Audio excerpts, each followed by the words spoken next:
The first president of the Republic of Kazakhstan, Elbasy Nursultan Nazarbayev. The president of the Republic of Kazakhstan, Kassym-Jomart Tokayev.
Спасая планету долгое время, человек забывал, для кого он это делает, и новому поколению нужны уже не только материальные блага, оно начинает задумываться о своем влиянии на экосистему, меняются цели, меняется отношение к окружению, меняется отношение к себе.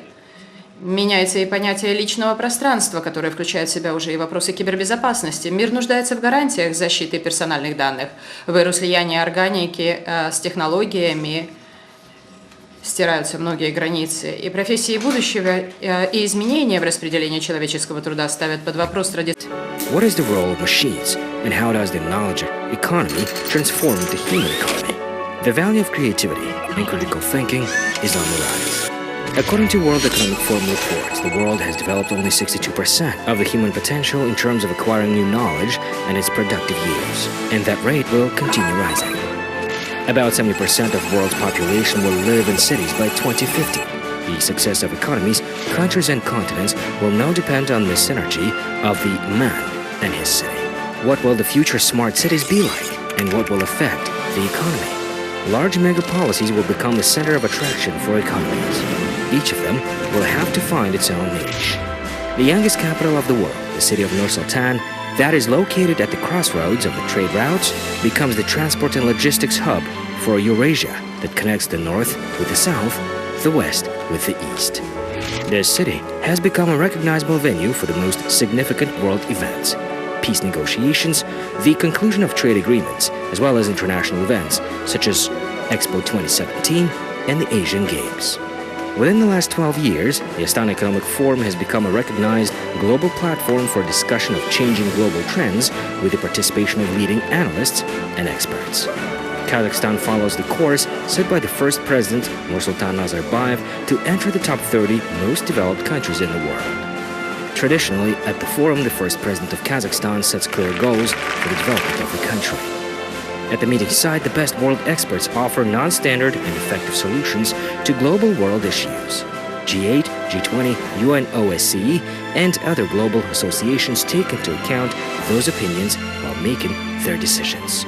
The theme of the 12th Astana Economic Forum is Inspiring Growth, People, Cities, Economies. On May 16th and 17th of 2019, delegates meet at the youngest capital of the world, Nur-Sultan.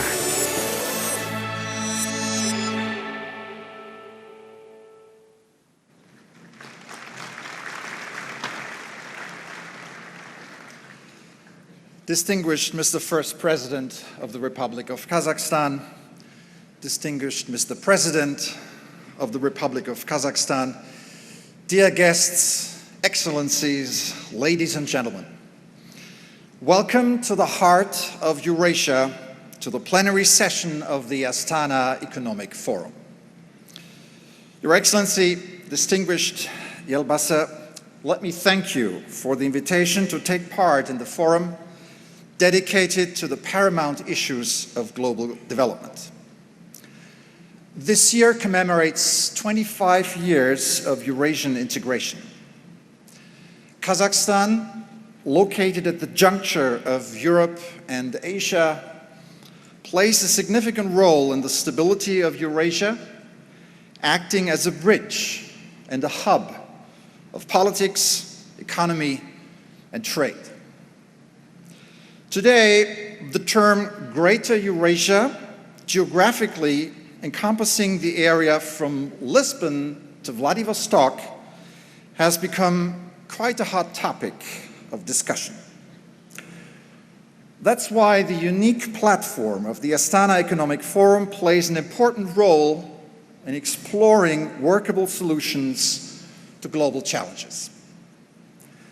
For 11 years now, the Astana Economic Forum has brought together participants from more than 100 countries, including leaders in science, business, global corporations, politics, and the world's leading media outlets.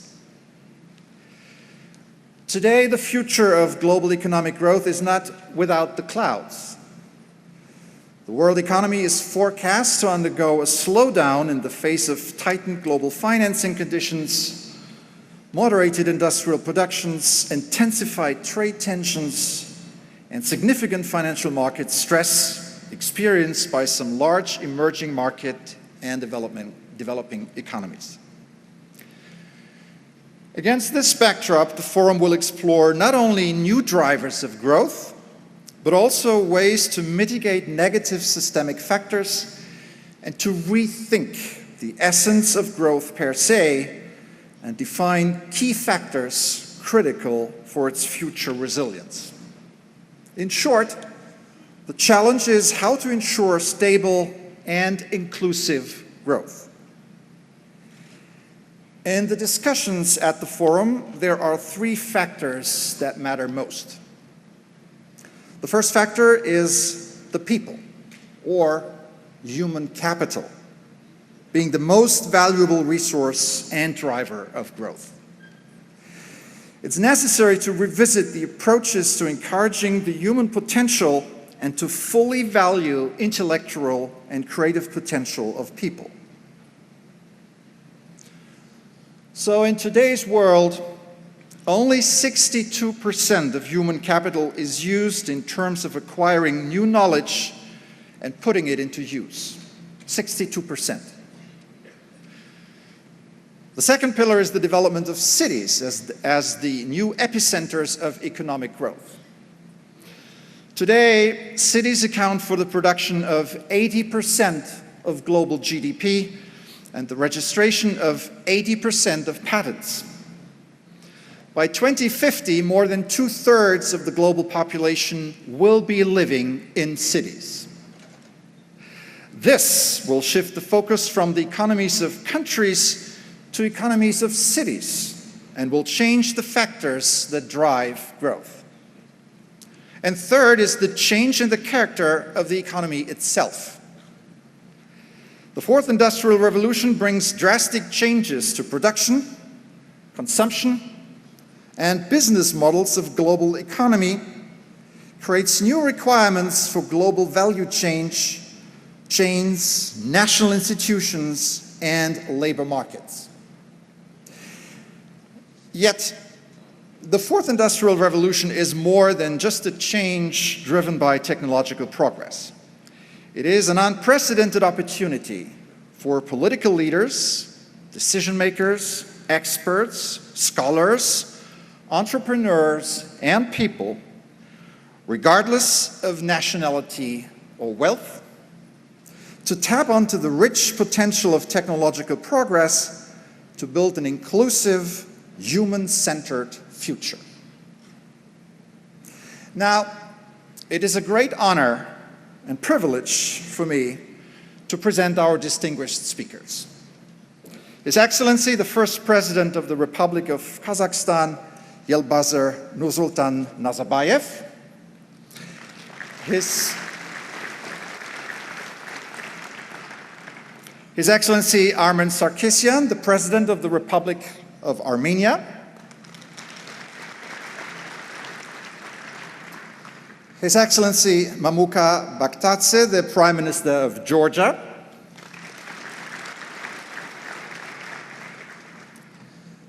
Madame Christine Lagarde, the Managing Director of the International Monetary Fund. the distinguished Hermann Greff, Chief Executive Officer, Chairman of the Executive Board of Sberbank, the distinguished Risto Silasma, Chair of the Board of Directors of Nokia Corporation, and last but not least, the distinguished Paul Romer, Nobel Prize Laureate in Economic Sciences. Dear participants, ladies and gentlemen, it is my great honor to give the floor to His Excellency, the first President of the Republic of Kazakhstan, Elbasy Nursultan Nazarbayev. Mr. President, I invite you to the speaker's stand.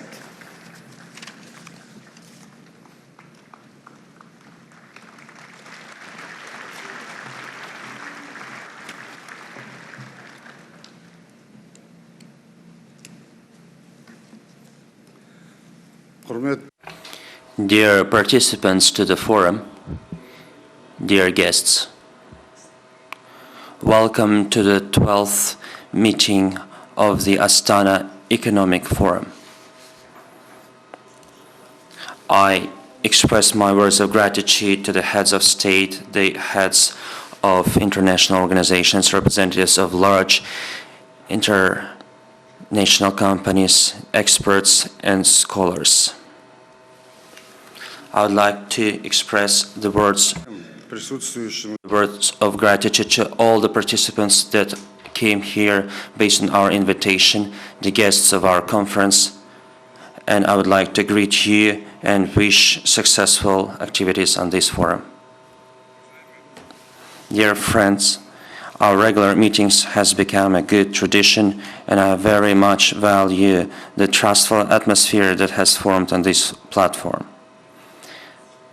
In 2008, I initiated this kind of forum, and it became a regular one, and today we have the 12th forum of this kind. Every time we discuss the most relevant issues of the global as well as regional nature. Those are strategic issues that are going to influence the development of the society for the coming years. Within those years, we did discuss a wide range of issues, including the projects of G-Global, the ecological issues, the alleviation of poverty, development of human capital, and new energy. In the last year, we hosted the Global Challenges Summit. On the platform of the forum, we hosted 2 anti-crisis conferences that hosted under the aegis of the General Assembly of the UN. In general, many of the recommendations and conclusions that were discussed here helped Kazakhstan to timely react to the global challenges and successfully overcome difficulties, and our notions and considerations, I believe, were used in other regions as well. You are aware that our model of developing, despite all the challenges and forecasts, already proved its sustainability and efficiency. After the collapse of the Soviet Union, Kazakhstan, one of the 15 Soviet countries, started with scratch zero with one of the worst beginning conditions in comparison to all of our neighbors. And despite of that, we put forward the ambitious goals in front of us and we achieved them. You are aware of that. We entered the top 50 most developed countries of the world and top 30 leading countries in terms of doing business. Our country has drawn more than $320 billion of foreign direct investments. Kazakhstan is a definite leader in that indicator in the region. I highly value the trust of our partners, our friendly states, as well as foreign investors that trusted and are trusting Kazakhstan nowadays as well, and we are very much value that. Such a pragmatic notion of optimism, I believe, is the important indicator of the trust in the political and economic system of Kazakhstan. Our country has become one of the most respected members of the world community within the years of independence.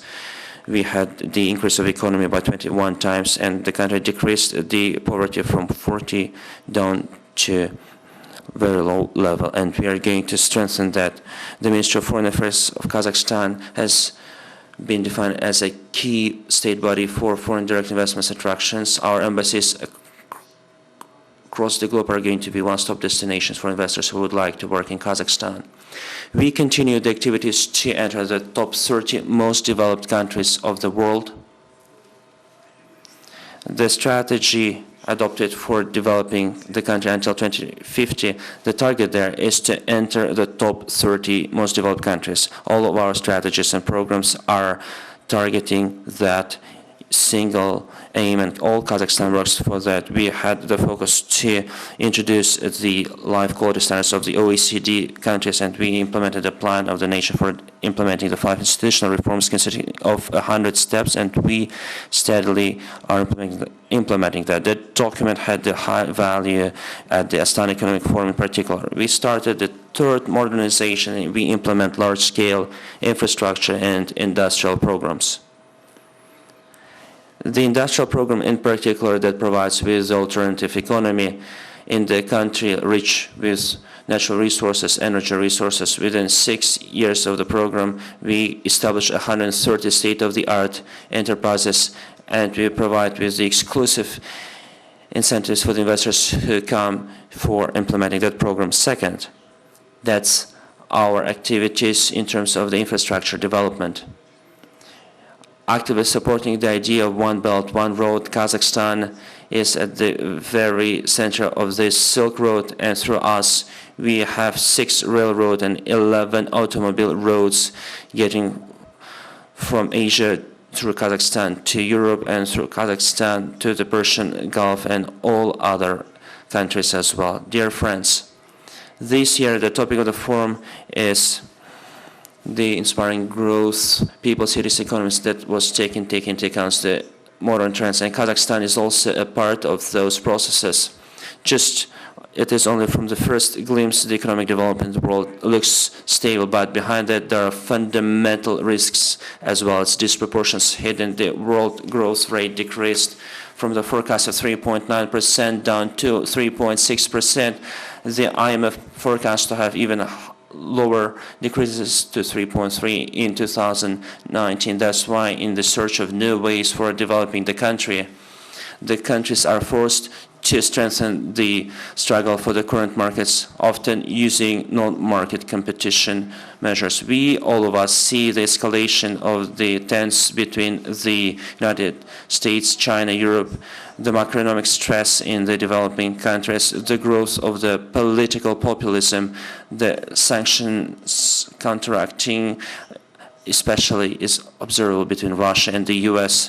If we to add also the break in terms of the nuclear security agreements as well as conventional weapons, as well as their accumulation that's close to the arms race, it becomes obvious that that's an alarming situation. No one would benefit that.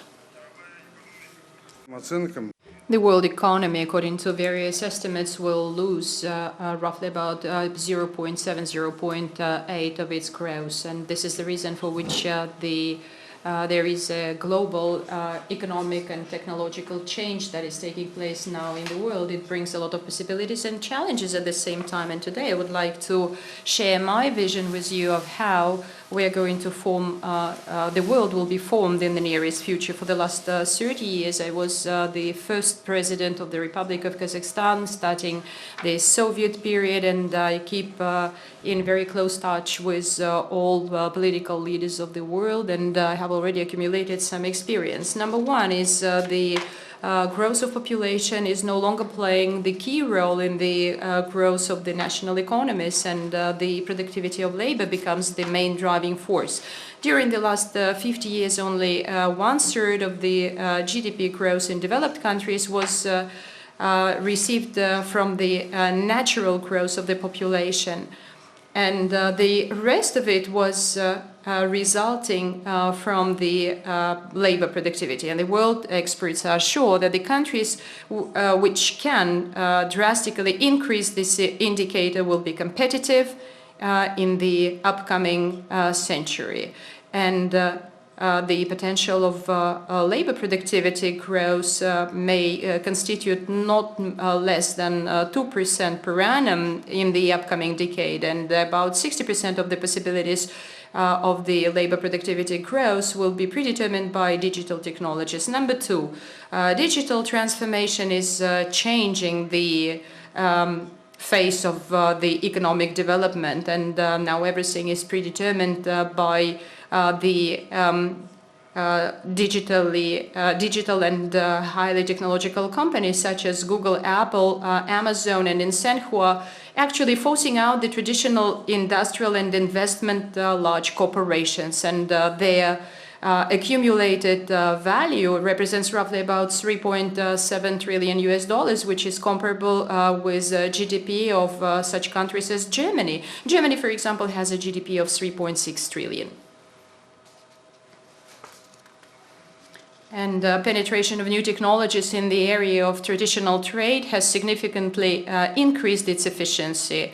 According to the forecast, if there will not be any negative factors such as trade wars, for example, the potential of the world trade thanks to digitalization will represent roughly about 2% of the annual growth by 2030.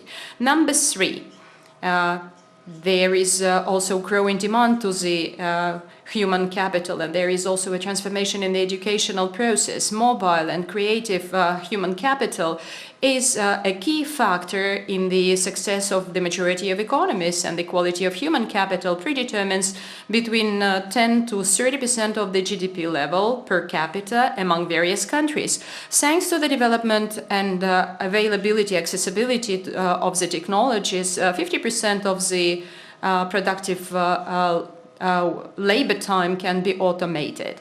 Therefore, by 2030, roughly about 375 million people all over the world, and this represents about 14% of the global labor force, will have to be retrained and change their professions.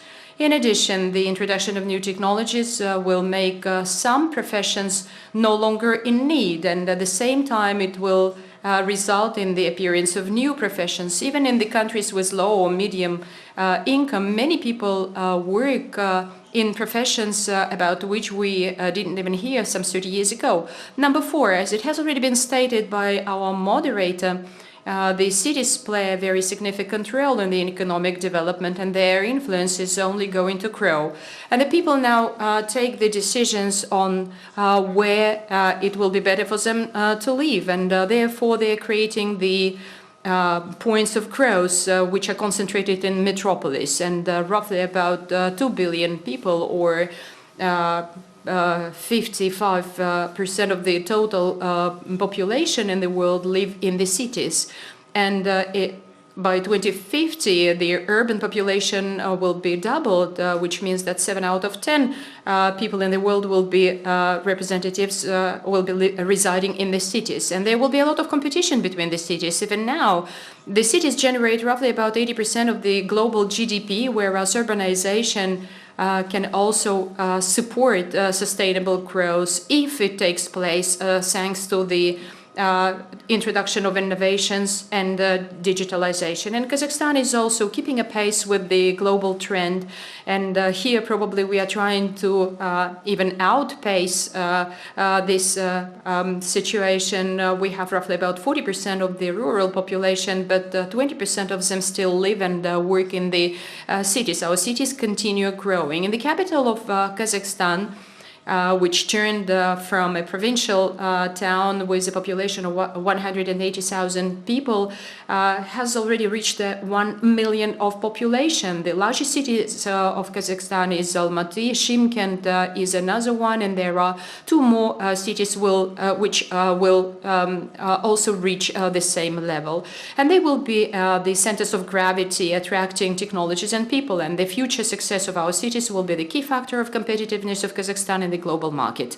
Distinguished participants of the forum, we again meet here during very difficult and tough times, because there is a lot of uncertainty of political and economic situation in some large economies, and the growth of populism is becoming the trend of today. And you see the economic horizons are growing very narrow, and therefore we can overcome these difficulties under the auspices of such forums as UNO, G20, and other organizations. And it's high time for us to start joint discussions and joint management and control over the situation. And as I have already proposed during the forum in One Belt, One Road in Beijing, we can actually develop 3 dialogues. Number 1 is between USA, Russia, China, and the European Union.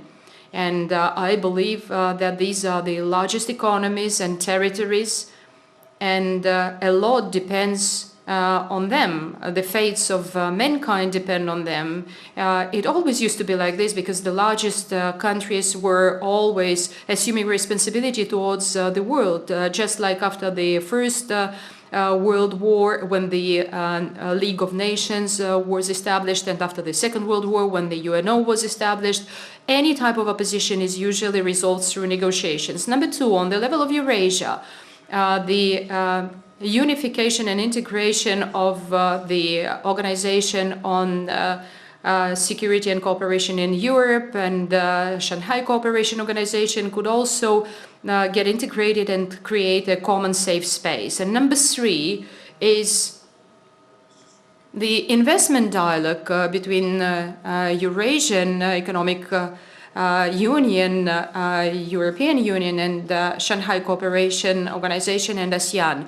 And such a huge economic integration is of paramount importance for everybody. As you know, Kazakhstan more than once served as a very efficient platform to resolve various problems in spite of use of our first capital. Nevertheless, we conducted here the summit of OSCE, the summit of Islamic States, and you know that there are 56, 57 countries representing them, and the summit of the world religions, Astana Economic Forum.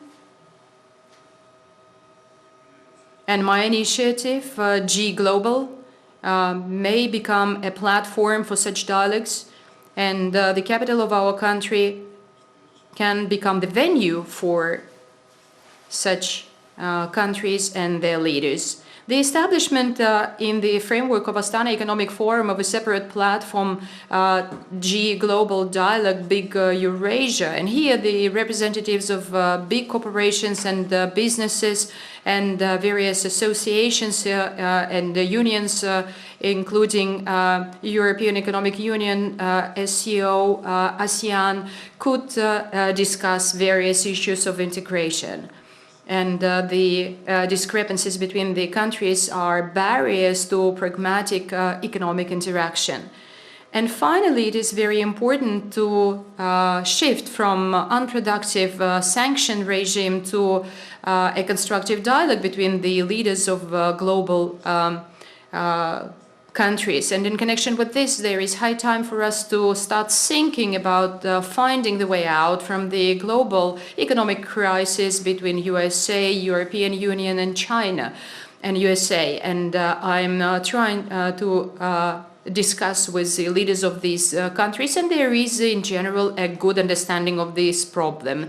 And I believe that we really have to start this work with the key brain centers. And again, I would like to underscore that we can actually provide as a platform for dialogue our capital. Distinguished ladies and gentlemen, now today's Astana Economic Forum has a particular significance because it is conducted during a historically important period of time in Kazakhstan. As you know, here I'm in front of you not as the president of the country. For the sake of interests of our peoples of Kazakhstan and the country, I decided to voluntarily quit my position of the president. And during the independence, we achieved very good results because Kazakhstan is now recognizable on the map of the world. It has become a very reputable international country because we initiated the anti-nuclear initiatives because we were the first to close down the biggest nuclear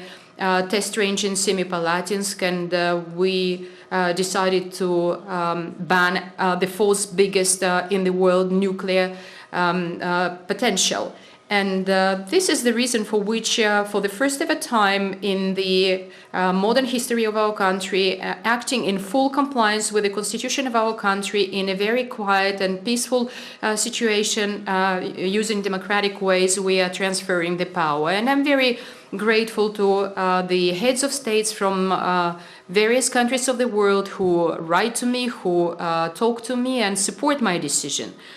And during this new time, Kazakhstan understands and realizes its strategic objectives and tasks and the need to have succession of the strategy. And during the elections, which will be conducted in less than 1 month, will also be supporting sustainable development of the country. During the extraordinary meeting of Nur-Sultan party, I initiated the candidacy of Kassym-Jomart Tokayev to be elected as the president of our country, because I believe that he is the most fit for such title, and he will be able to secure succession of our strategy. And myself, as the leader of the nation, I maintain my position in the Security Council, and I will continue to develop the country, including its domestic policy, security, and international policy, which is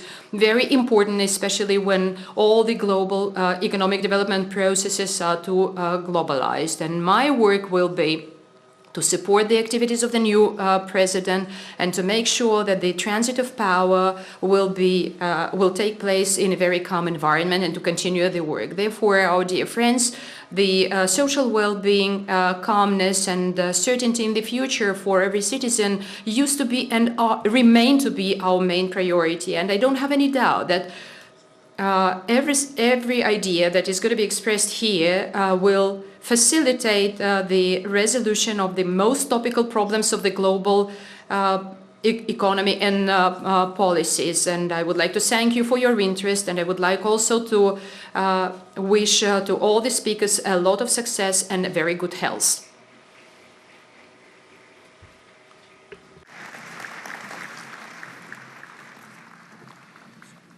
Your Excellency, Mr. First President, Ваше Превосходительство, vision of inspiring growth. Now, before we continue, I have to apologize because I somehow, I don't know why, I left out one of our distinguished speakers here on the panel, His Excellency, the Vice Premier of the People's Republic of China, Mr. Han Zheng. I think this happens sometimes when you... Yes, thank you very much. This happens when you read without your reading glasses on, so I apologize. Now, let's move to the speeches of our distinguished panelists, and I'm happy to pass the floor now first to His Excellency, Mr. Han Zheng from China, who started his career as a line party worker in 1975 and rose to be the mayor of Shanghai in the period of 2003 to 2012, and was then appointed as the first Vice Premier of the People's Republic of China in 2018. I'm sure that his speech by Mr. Han Zheng as a decision maker, as a politician with the experience of working at central and regional levels, will make for a substantial contribution to our discussion. Mr. Han Zheng, the speaker's stand is yours.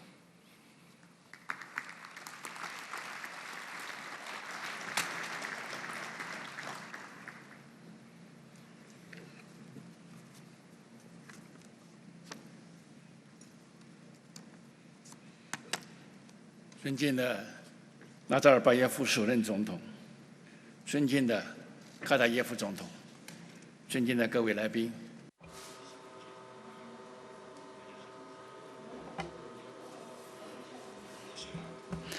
I'm extremely glad to take part in the 12th Astana Economic Forum in a beautiful city, Nur-Sultan, and to discuss the most important issues of the global economy development. In 2018, the first president, Elbasy Mr. Nazarbayev, being the farsighted and knowledgeable politician, initiated the Astana Economic Forum. During the last 11 years, this forum has gained the reputation of an extremely important platform where the promising and constructive cooperation plans are being developed to address the economic, financial, and social challenges of the global scope, and has already become the business card of the city in the international arena. I would like to take this advantage and express my great respect to the first President Nazarbayev, who was the initiator of the forum, and also express recognition to high appreciation of to the government for the high level of the forum. Ladies and gentlemen, the theme of the forum is inspiring growth, people, cities and economies. This is a relevant topic not only for all of us, but also one of the key priorities in the agenda of sustainable development of UN, and also the key pillar that we are focused in our social and economic development process. In China, 1.4 billion people population, which is the biggest human capital globally and the most significant breakthroughs in the set of development and promotion of the new urbanization model and great prospects of the economic development have been significantly strengthened the role of China as the sustainable driver of the global economy and big market for the opportunities for all the countries. We are prepared to share those opportunities with you in the interests of joint development and common future to the benefit of the peoples of the countries, to bring happiness to the people of the world. In this regards, I propose as follows. Number one, we need to all together ensure sustainable global economic growth through open cooperation.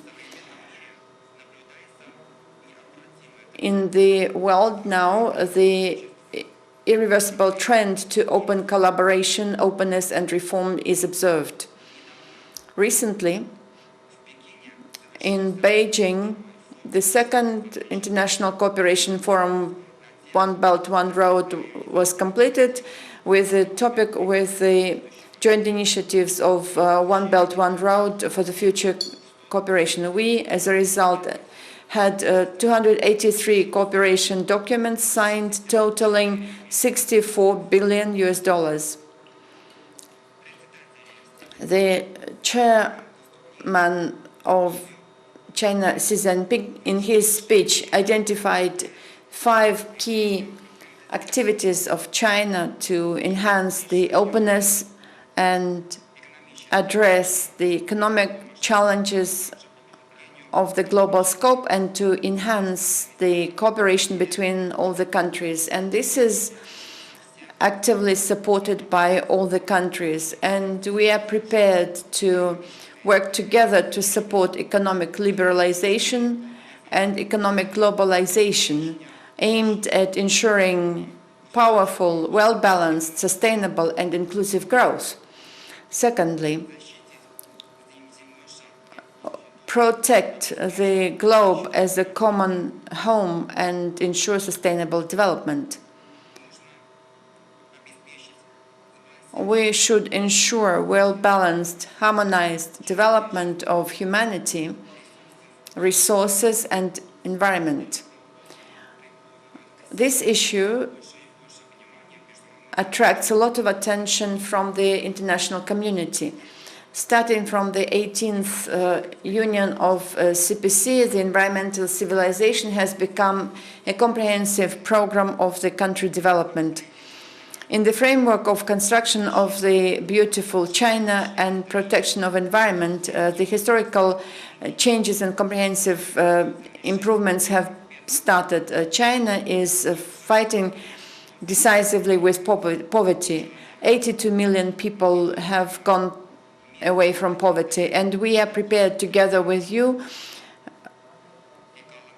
combat those problems, such as environmental problems of ocean pollution and protection of flora and fauna. And we are going to continue supporting the Agenda for Sustainable Development for 2030 by UN and continue our responsible approach as a major country. Number 3, develop urbanization, and together with you to identify the important role of urbanization in the modernization of the country.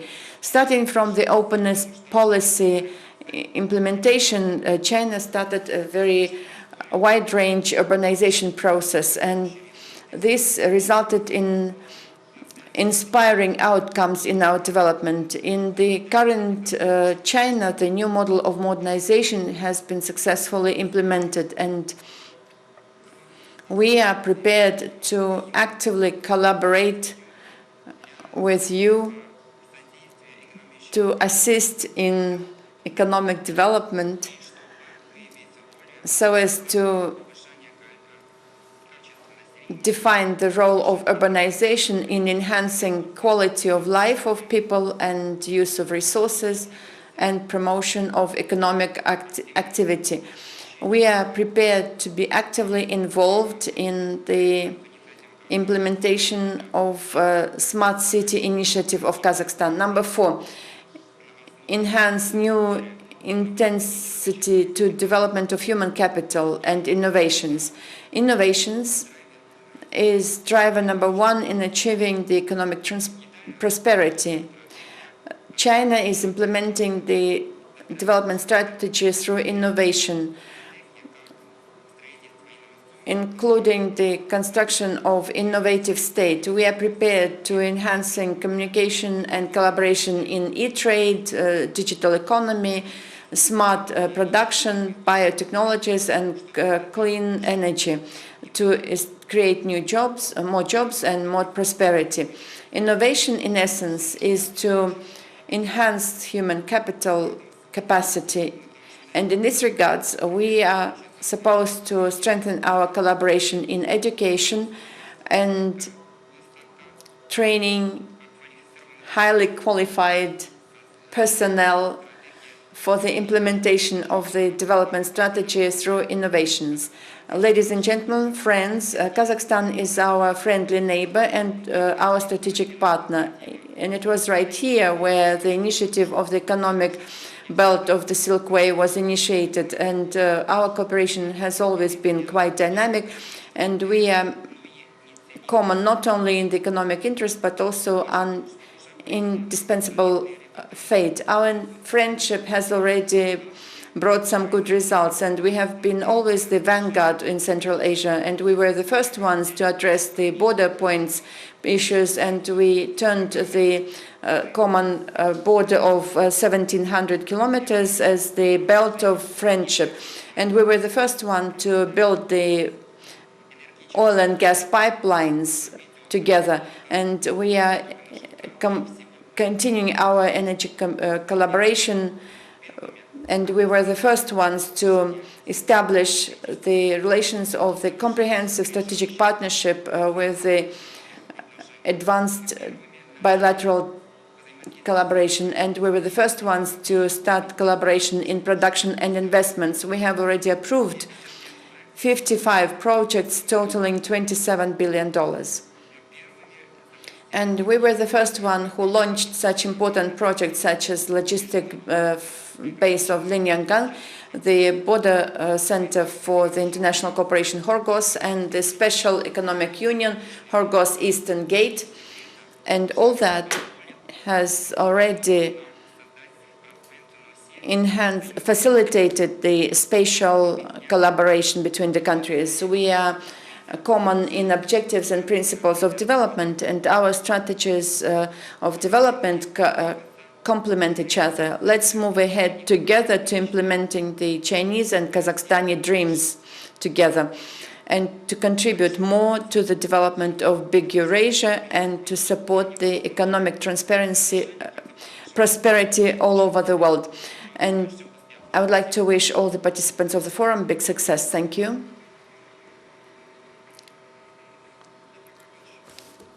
for your inspiring remarks.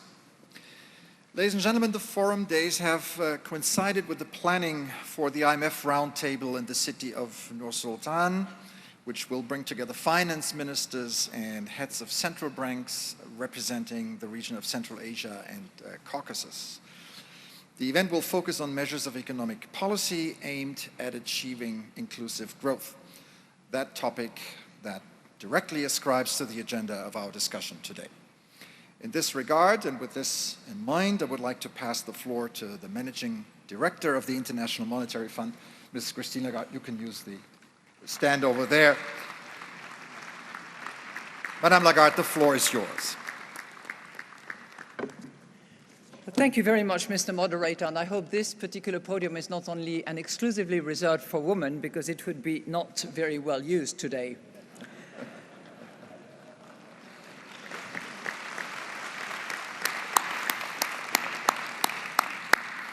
Elbasy Nazarbayev, President, Vice Premier, Prime Ministers, Excellencies and distinguished guests, salam and good morning. Thank you very much, Elbasy Nazarbayev, for having us and greeting us to this year's forum. As Socrates would have said, accelerate slowly. But as the famous Kazakh poet would have said, Abay, while walking slowly, stride confidently. So today I would like to borrow on this idea, accelerate but slowly. Unfortunately, when I look at the global growth around the world, there is more slow motion than acceleration. And Elbasy Nazarbayev, you have actually quoted our forecast for growth.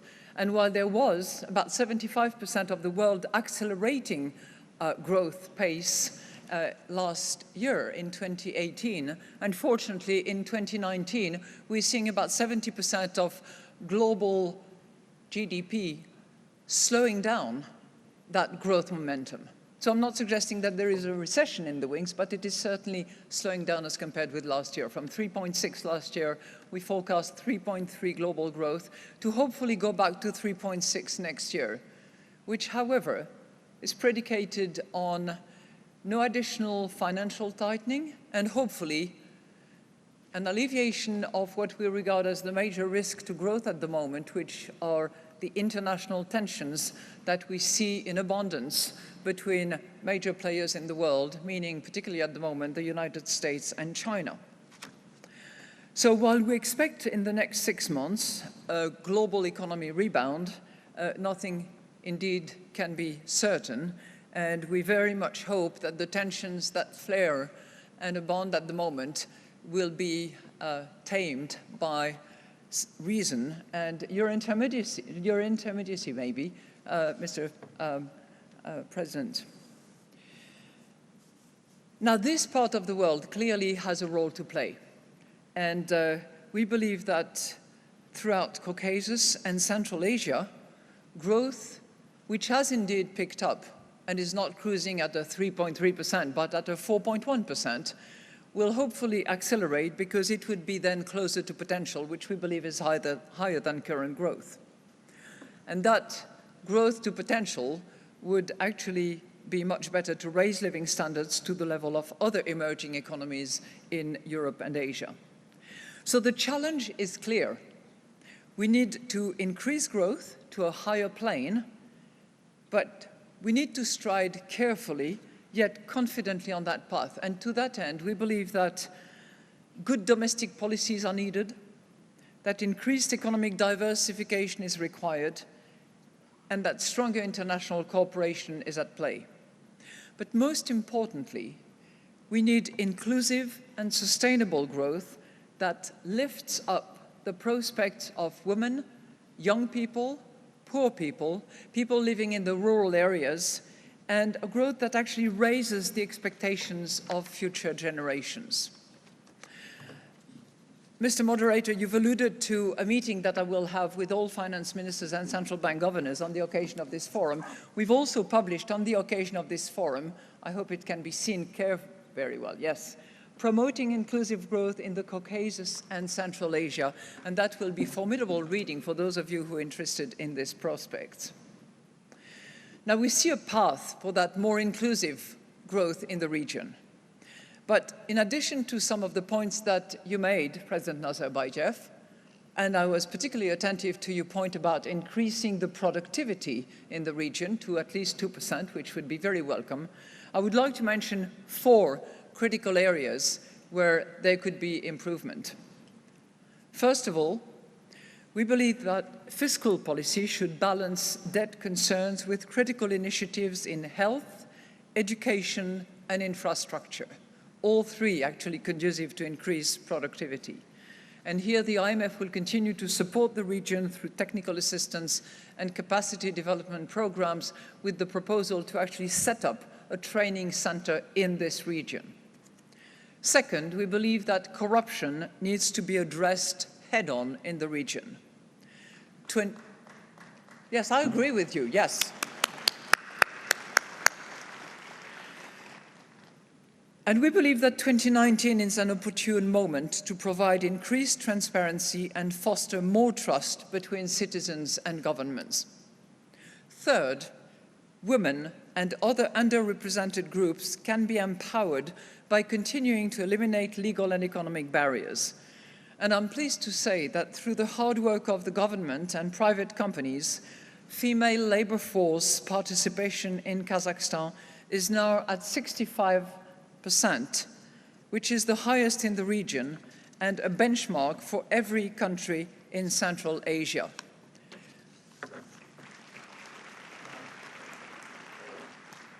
Fourth, and that actually dovetails on third and may be conducive to third, the financial sector should be sound and its services widely accessible.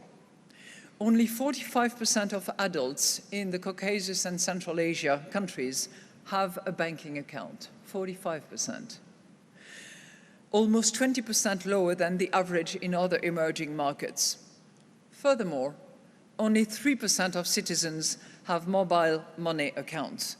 Now, these numbers are a clear opportunity, and they reveal an incredible untapped resource for the region, and a resource that is environmentally sustainable and that can procure diversification from predominant activities that have something to do with extracting commodities from the soil.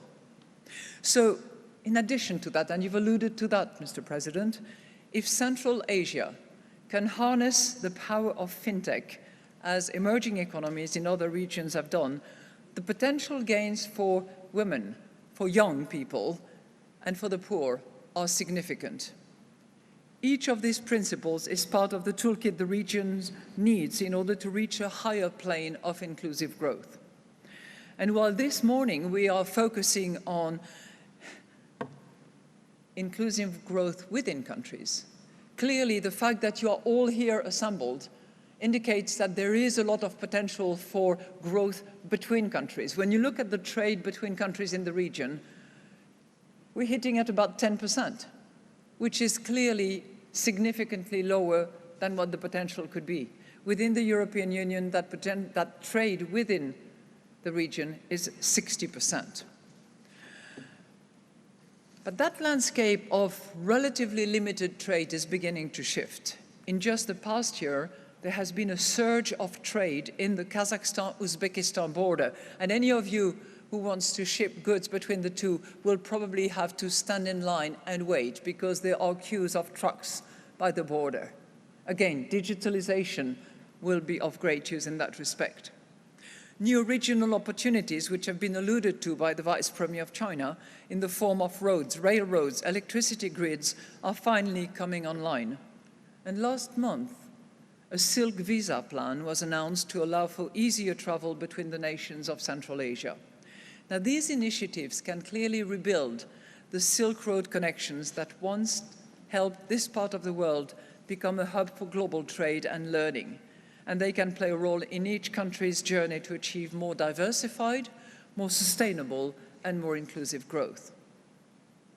So let me conclude. We believe at the IMF that this inclusive and sustainable growth is well within reach for the nations and all countries in the region. And we can actually draw inspirations from our surroundings. What surroundings, will you say? There's nothing very high around. Of course, we are in the steppes and the flatlands.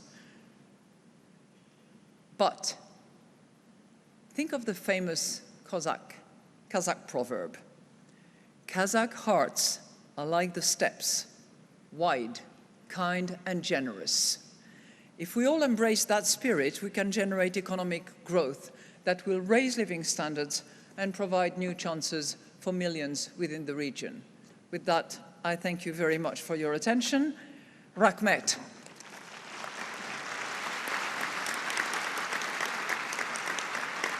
Thank you, Madame Lagarde, for your thought-provoking speech. Ladies and gentlemen, one of the key partners connected with Kazakhstan by close cultural and historical ties is the Republic of Armenia. The two countries cooperate fruitfully within the Eurasian Economic Union. His Excellency, the President of the Republic of Armenia, Armen Sarkisyan, has a solid record in civil service, especially in the diplomatic sphere, where he represented the Republic of Armenia at the European Union. President Sarkisyan is also a scientist in the field of physics, astrophysics, computer modeling, political science, and economics. I now have the great honor to pass the floor to the President of the Republic of Armenia, Armen Sarkisyan.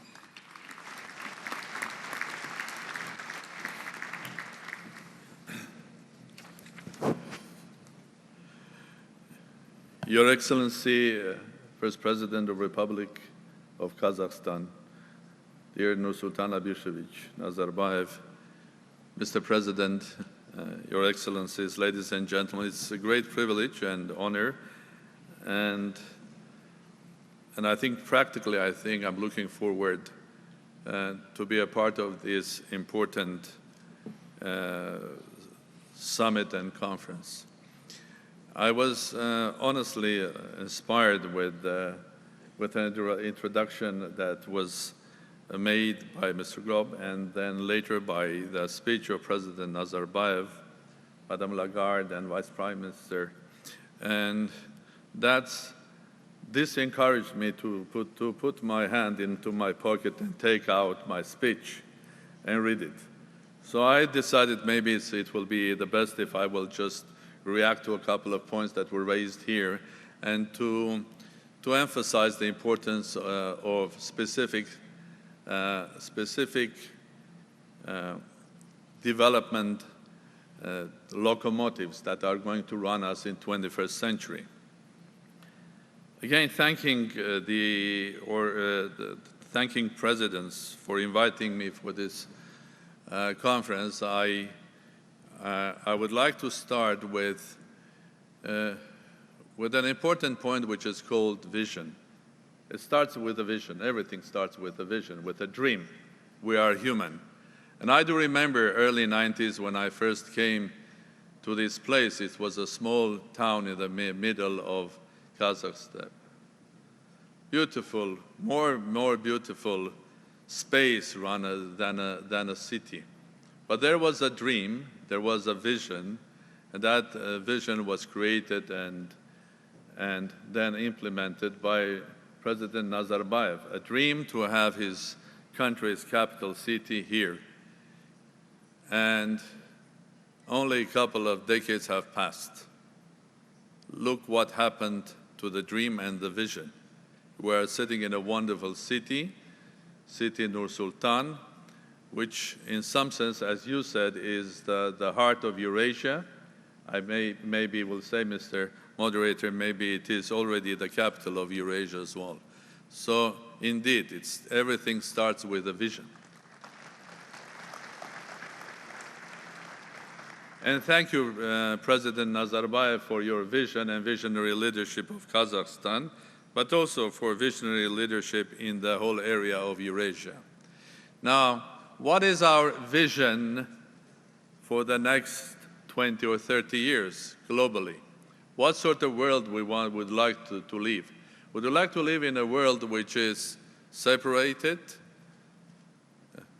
We would like to see a world with more and more walls of Berlin, or would like to see a world which is really global?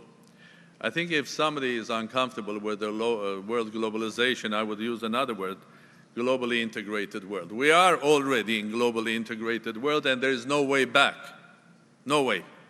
And that started not 20 years ago, it had started hundreds of years ago when the first Silk Roads were built and people were trading from China through Kazakhstan and then through Uzbekistan, through Samarkand, Bukhara, through Caucasus, Armenia, going to Europe, to Marseille, and to further to Manchester. So the Silk Road and the globalization has started not now, it has started in Middle Ages. And we, Armenians, were a part of that. We were trading from Hong Kong up to Marseille.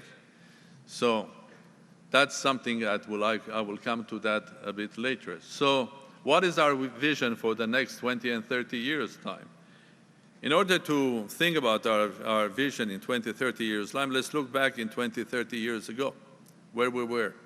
Did we have these small gadgets that is controlling or it's all of our lives, from our family photos to the complete data and financial analysis? No, we didn't. So what's going to happen in 20, 30 years' time, when we are going to embrace really the artificial intelligence, which is going to completely change the way we run healthcare, because it's going to help our doctors to do exactly what is necessary for our bodies. Where are going to be when the communications will be completely different, higher quality, where all of the industrial production will be related and connected to artificial intelligence and management of big data. Are we going to be afraid of it? No. Because at the end of the day, it's a blessing, because that vision, that reality is going to create, is not going to reduce the number of workplaces in the world. In fact, it's going to increase it dramatically. Go back 30 years ago, we were all afraid of IT, saying, oh, computers will come, people will lose their jobs. In reality, it has created millions and millions of jobs, starting from India, China, everywhere in the world. So it's a new era, and I look at that very positively. The new era that we are going to embrace. Are we ready for that? I'm not sure, 100%. Can we be ready for that? I'm sure 100% that we can be ready for that, and we have to start being ready, and our focus there should be, I think, on education, preparing our children to the next phase, to the real 21st century. Because the 21st century didn't start at the year 2000. It's starting now. We are just at the gateway of 21st century. Now, what are going to be locomotives? Our moderator said, as the first locomotive is the human being. Indeed, as Mr. President Nazarbayev brought the data, the biggest 5 or maybe even 10 companies now in the world are not the natural resources companies. They are the ones that are working in IT sector and high tech, and are all focused into artificial intelligence. But the core of that change, are 2 factors. The first one, indeed, is the human being, the creative man. So what is going to drive the change is going to be an innovative person with the tools of the 4th Industrial Revolution, with the tools that will enable them any individual to be creative, even at home. It will change dramatically the way we run our business. It will change dramatically the way we run our contribution to the economy. You can be creative working from home or a cafe from a Starbucks. But look at the biggest companies and where they were born. In a garage, in a cafe, here. In the dreams and the quality and innovation of individuals. So, 21st century, the driver, innovative work, creative work. And the second one, of course, indeed, the fourth industrial revolution. But in this case, I will argue that it's going to be another revolution. I have the feeling that it's not going to be the fourth industrial revolution that will be followed with the fifth one, but we're entering in a phase of rapid or revolutionary evolution. So the changes will not happen in 30 years' time, another 30 years' time. We will be changing, the world will be changing every day, and we have to be ready for that. Now, to conclude, of course, it will be unfair if I will not speak about Armenia and the whole region. I think the innovative innovative type of the world that is opening the doors for us is opening doors for closer cooperation of everybody, especially the ones who are already working together. As it was said here, Armenia and Kazakhstan are countries. Armenia, Kazakhstan, and the Central Asia have been working together for ages, before Middle Ages and after, especially during the Silk Road and the sort of a renaissance of economic growth. Maybe the 21st century will be another renaissance, and the renaissance in a form that the politicians should be also those who know exactly the new tools of communications of the 21st century, because it will change the way we understand also democracy in the 21st century, and communicating not only from election to your public, but every day. And I think it will change also the way entertainment will collide and be integrated also with real-life economy and politics as well.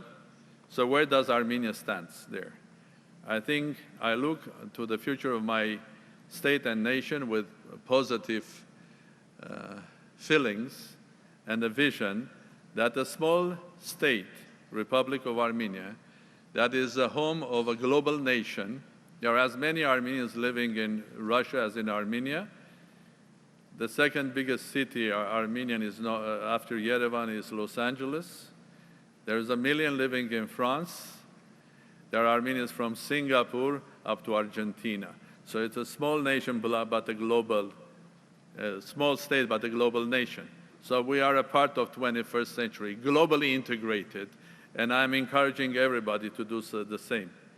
Be globally integrated, creative, and resistant to the changes, because this world definitely is going to be a world that will change every day.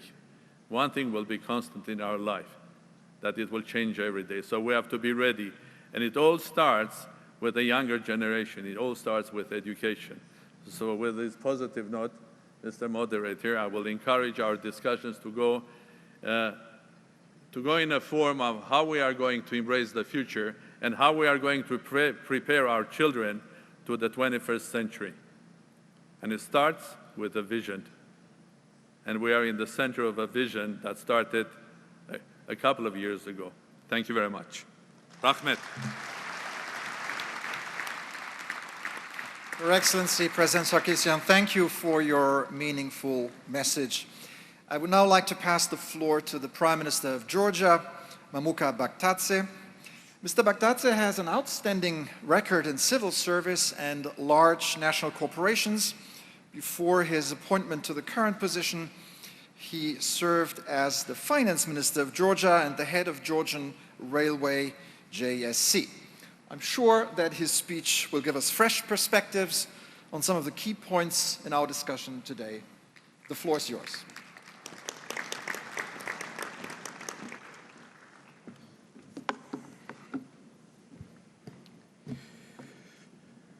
Dear First President Elbasy, Mr. President, Mr. Prime Minister, distinguished guests, dear friends, it is my pleasure to have the opportunity to address this important gathering in the capital city of Kazakhstan, Nur-Sultan, that brings together global thinkers, prominent experts, and industry leaders to discuss the challenges, trends, and prospects of the global economy.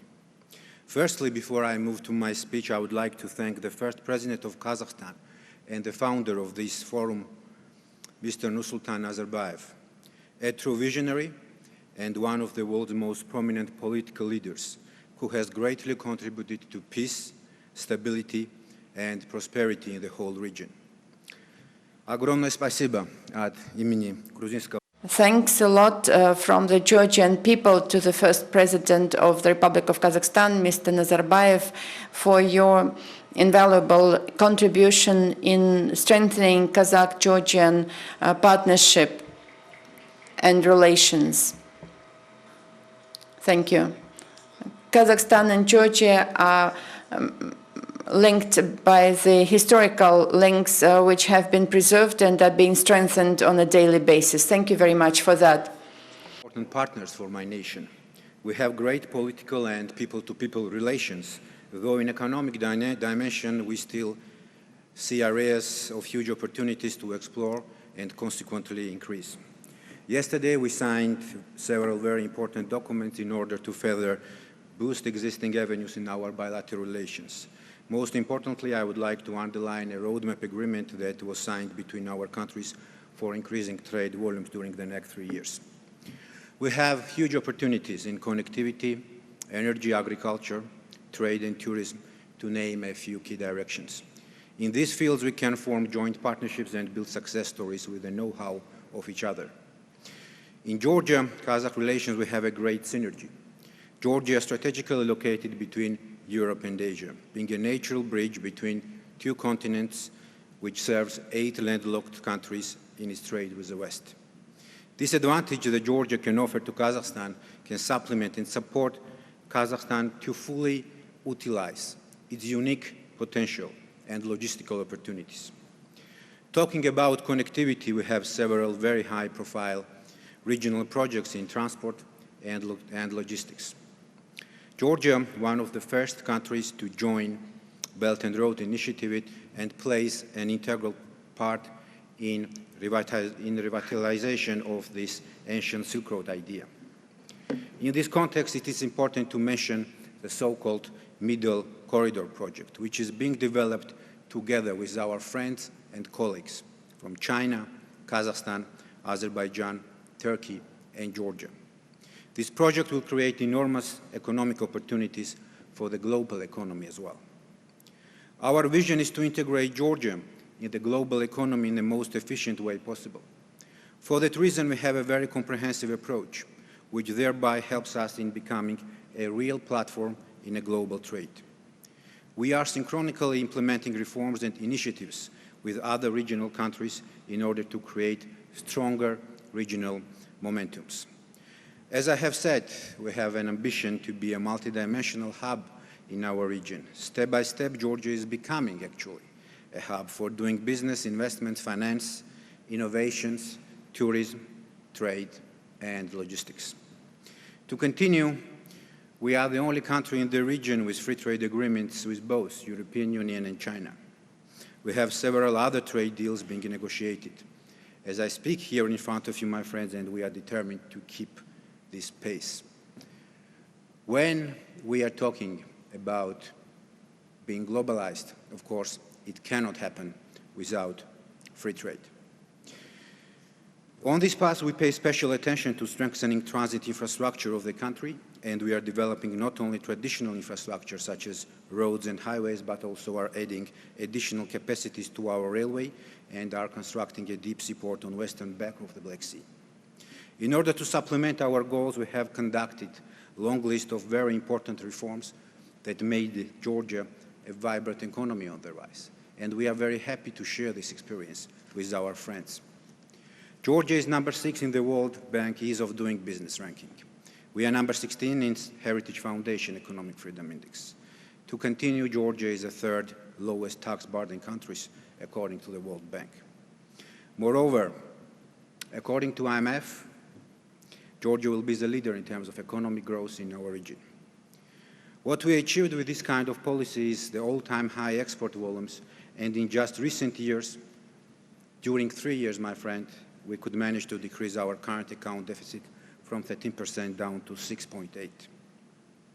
As you may all know, we are a country with 8.5 million visitors while our total population is roughly 4 million, and you will agree that indeed that's a remarkable achievement.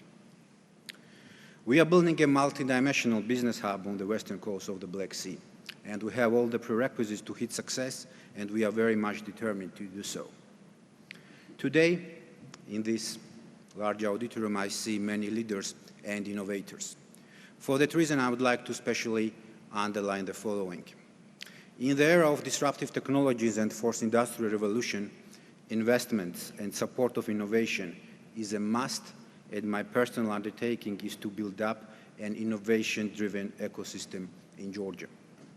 In fact, we have been the first country in the world to introduce blockchain technologies in the public sector.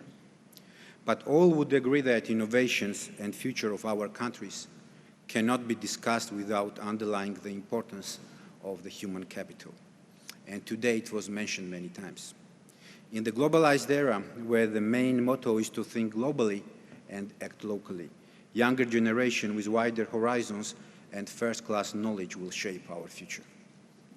For that very reason, I have introduced a very comprehensive education system reform, which I would characterize as the bravest step made by Georgia since our independence. This new education reform is, I would say, revolutionary, a real game-changing undertaking for our people and for our future generations, a real national idea for my country. Within the scope of this reform, we have already initiated a legislation under which 6% of GDP will be annually allocated to education, which is 25% of our budget.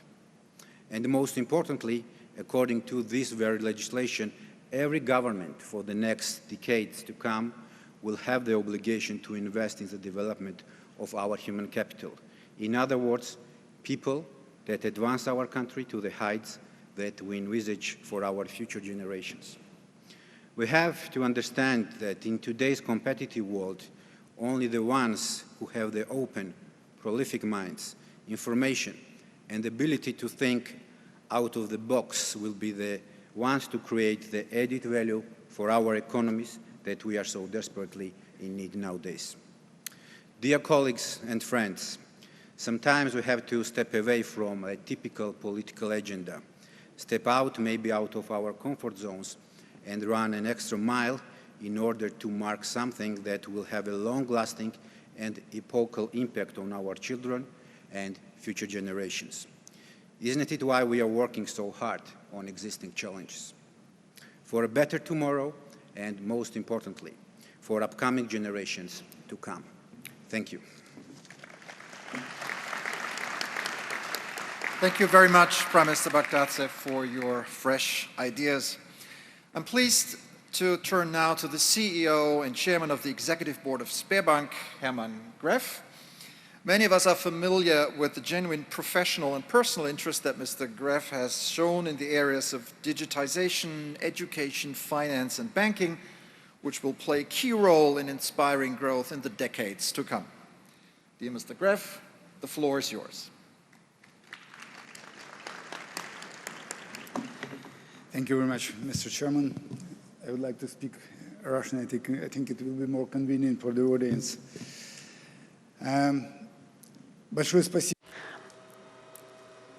Thank you very much, Mr. Nazarbayev, for this forum, for inviting me here.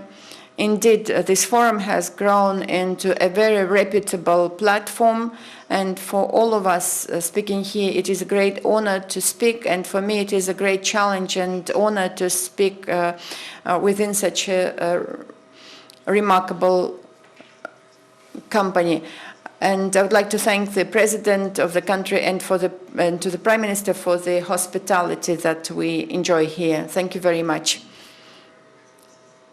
I would like to say a couple of words about the topic that is stipulated as the main topic for the forum and for this plenary session. From the point of view of a big company that we are in our country, and probably in Kazakhstan, we are the second biggest bank from the point of view of assets. We consider this market as our native one, given that I was born in this country and I know these people pretty well. I would like to brief on 3 key issues. Number 1, major companies and the employees of major companies are now facing they're not facing any simple choice. They don't have any choice. The only choice is to go through the continuous transformation, seeking for themselves, reinventing themselves. And today, the major companies have no choice but when to become. If you didn't start yesterday, today you are already late. And all major companies are now facing the choice of diversification of ecosystem creation.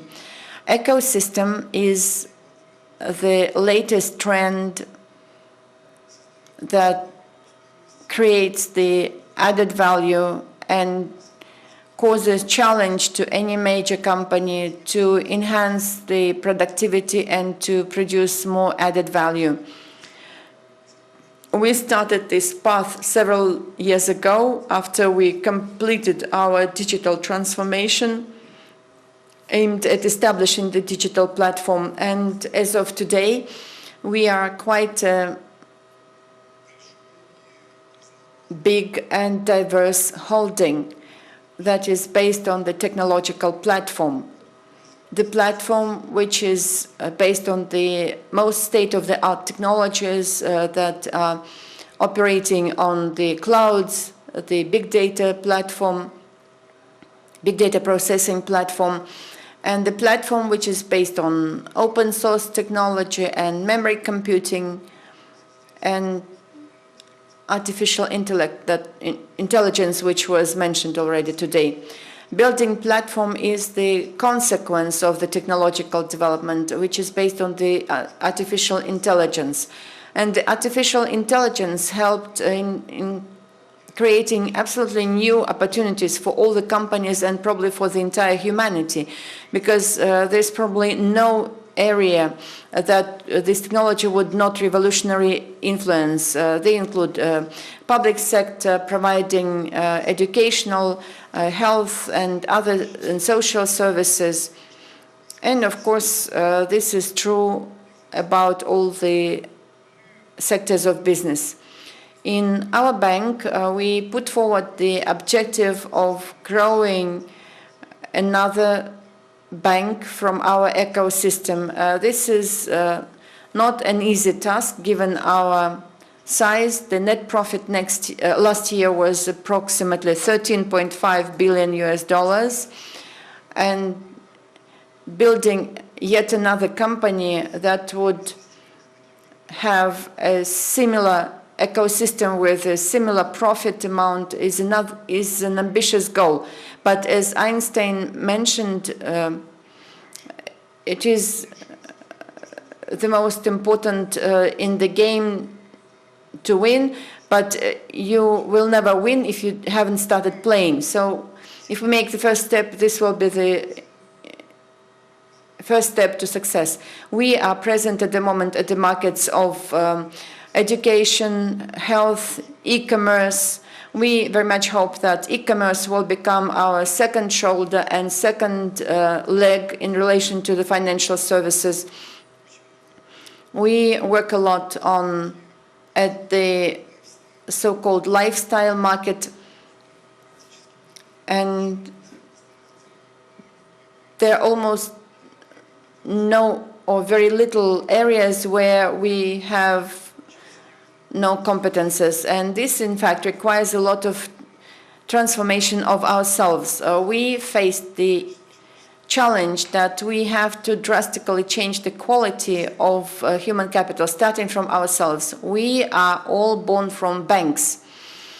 We are all bankers, and we started building our plans as to how to transform our culture, our mentality and skills, so that we could become adequate to the contemporary activities. We built together a number of partnership programs with the most advanced educational institutions, such as Stanford University, where we implement annual programs for 40 top management staff, where they get retrained to get new qualifications. London School of Business, INSEAD. With INSEAD, our program is more than the entire INSEAD curriculum.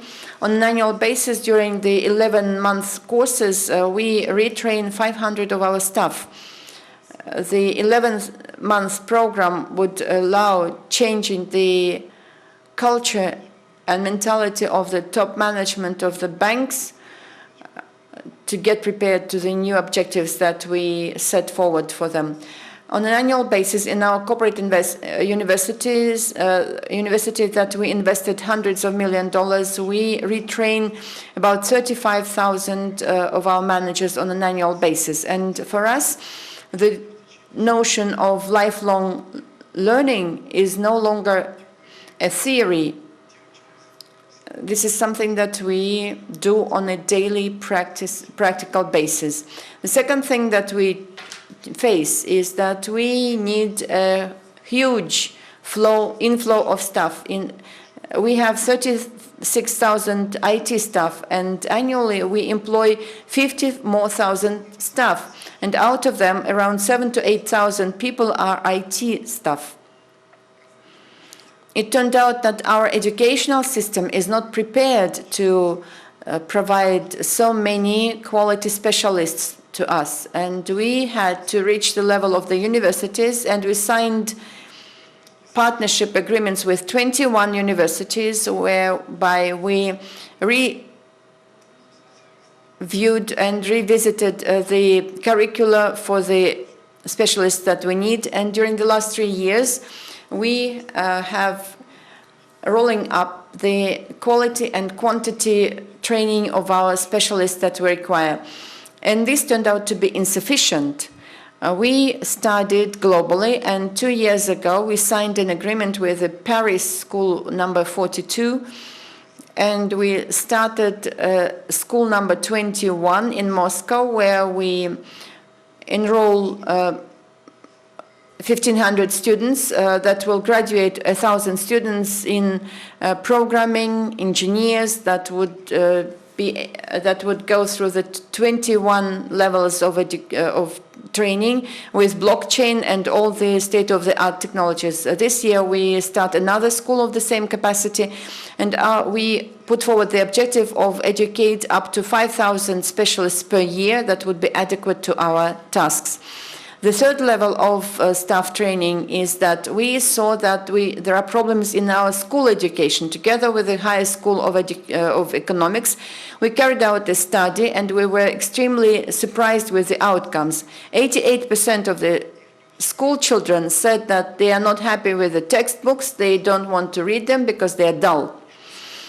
67% of teachers and school children quoted that they're not happy about training and education, and the process of education turned out to be very dull for them. 67% of students stressed that there's no sense, there's a deficit of sense, and some teachers complained about professional fatigueness. And this is in the background of the fact that the schools do not provide with the soft and digital skills, which are the key skills. Our schools are more focused on the knowledge base, but not on the skills. 3 years ago, therefore, we started to establish the school platform, and this year, from the 1st of September, we launched this school platform based on the personified education. It is difficult yet to say whether the project is going to be successful, but we contribute a lot of our knowledge, artificial intelligence, and all our knowledge and skills in managerial areas that are extremely important for the schools, because frankly, at schools, these managerial skills are very low. We hope very much that our coming there as a large company will enable the progress in these schools, and they will reach a new level. For the time being, we are the only company which has already invested a lot of money into this platform. We have 45,000 schools in Russia, and we would like to transfer at least 1,000 schools to this new platform, which is mainly specializing in the development of soft skills and communication skills, IT skills, etc. Therefore, we will try to fill the gaps which were indicated by our teachers and students. We also have the Kazakhstani partners. ERG company is also helping us to invest in this project, and I have to state that the experience that we are accumulating now in Russia, we are going to implement in Kazakhstan. Thank you very much for this partnership. And the last point is that large companies and cities, I do agree, fully agree, that metropolis will actually predetermine the life in the future. And our main partner in this project is the city of Moscow, and we visited a lot of various cities in China and found a lot of advanced cities there in the USA, in Europe as well. But I can tell you that Moscow is the most advanced city in the world now, and we try to implement all our new technology skills in the city of Moscow. First and foremost, AI was transferred to the city of Moscow, and additionally, after a successful transformation of various areas of urban life, will be replicated all over the country. And the computer vision, for example, and one of our daughter companies is the world leader in computer vision, and whatever is actually related to the computer speech recognition, we are the leaders in the country, and they have already been implemented in Moscow. And I can tell you that the labor productivity in Moscow has drastically increased, and the lifestyle of Muscovites changed as well, and therefore 80% of the available city services can be obtained online. Jointly with the city of Moscow, we established a specialized group which is trying to establish a universal platform that will easily transform the achievements already available in Moscow, be replicated and be available for other cities of Russia.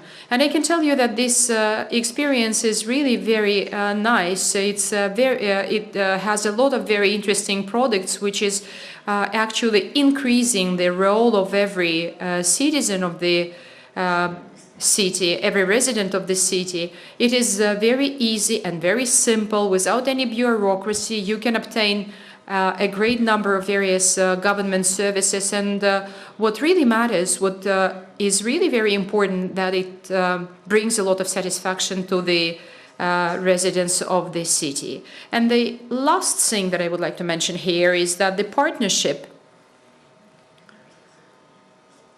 which was mentioned by Nursultan Abishevich, the partnership in the modern world is based on the highest principle of emotional intelligence and cooperation. And I think that it is unavoidable. We have to learn before we start teaching somebody, before we start training our soft skills in the future generation. This new world without collaboration and support is simply impossible. It is impossible without interaction on a government level, inside the government, interaction between private businesses and government. And I think that it has to be recognized that unfortunately we all are students. We all have to learn how to achieve it. And we have to be guided by the principle that has been expressed by Mahatma Gandhi in due time. He said that you have to live as if you're going to die tomorrow.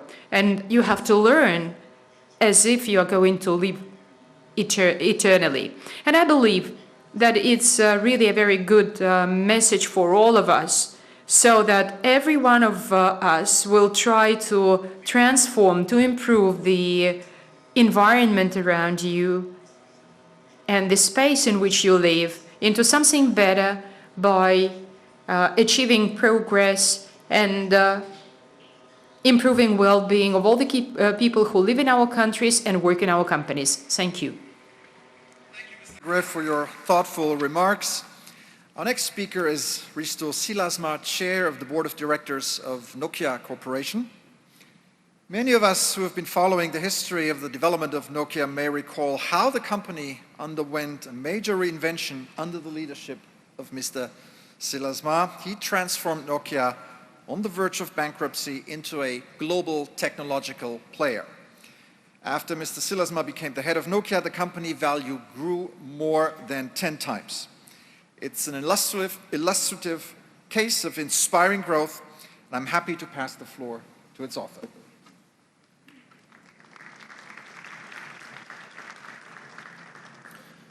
Your Excellency, First President Nazarbayev, Mr. President, Prime Minister, Vice Premier, Your Excellencies, ladies and gentlemen, good afternoon. If you would have 50 years ago known of all the great innovation we now take for granted, such as microprocessors, the internet, online universities, solar energy cells, digital photography, search engines, fast communication networks, global navigation systems, and so forth, what would have been your prediction on our growth prospect? Would any one of us have predicted that all of this great technology will guide us to an era of anything but truly explosive economic productivity growth? While we certainly have witnessed a global transformation from the economic science perspective, the outcome surprisingly is quite different and is widely known as the Solov's paradox. Mr. Solov said famously that the digital revolution can be seen everywhere, but in the productivity numbers. And this has proven to be the case also in the past 15 years, as productivity growth in most of the world's wealthiest countries has been somewhat surprisingly depressing. And what is even more striking, the pace of what economists call total factor productivity, the metric that shows us the contributions of innovation and technology, has been particularly grim. So even with all the technologies we have invented, we have not been able to increase our productivity at the rate equal to the previous industrial revolutions. Because future is always more important than the past, we therefore must ask a more important question, and that is, what can we do to avoid continuing the same trend? How can we harness the obvious productivity opportunities for the benefit of everyone? What can we, as political and business leaders, do right now to maximize the positive effects of artificial intelligence, robotics, the Internet of Things, nanotechnology, and quantum computing? One key starting point for a better future is to make the distinction between the digital and analog sections of economic activity. Studies show that in the United States, for example, productivity growth in the non-digital part of the economy, which accounts for a total of 70% of the US economy, has been slow, a mere 0.7%, while the digitalized portion of the economy has shown high productivity growth of 2.7% annually.